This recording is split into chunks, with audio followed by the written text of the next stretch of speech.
Hey everyone, welcome back. It's time to talk about the right way to fix Image Playground Unavailable on iPhone, iPad, and Mac. Recently, many iPhone, iPad, and Mac users have reported that the Image Playground is showing the unavailable error. If this AI image generator is misbehaving on your device as well, I have got you covered with a quick fix. That's it, let's get started.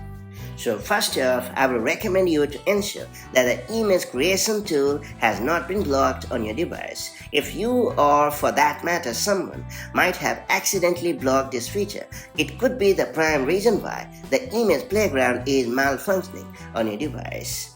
So just open the settings app on your device and then you have to choose the screen time option. After that, you have to select content and privacy restrictions. And then you have to choose intelligence and see.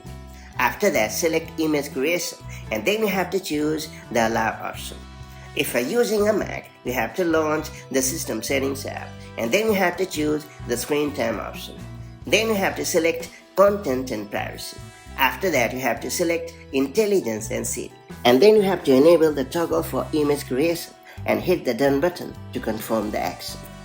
After that, you have to restart your device and check whether or not you have gotten a better at the problem. Hopefully, the image creation should work without any glitches at all. However, if the problem still continues, I will recommend you to update the software on your device because I suspect that a software bug is causing the problem and preventing the image playground from functioning properly. To do so, you have to launch the settings app and then you have to select General. Then you have to select software update and then you have to proceed to download and install the latest version of the software, and that's about it. So that's how you can easily fix image playground unavailable problem on your iPhone, iPad, and Mac. Hopefully you have managed to get better at this problem.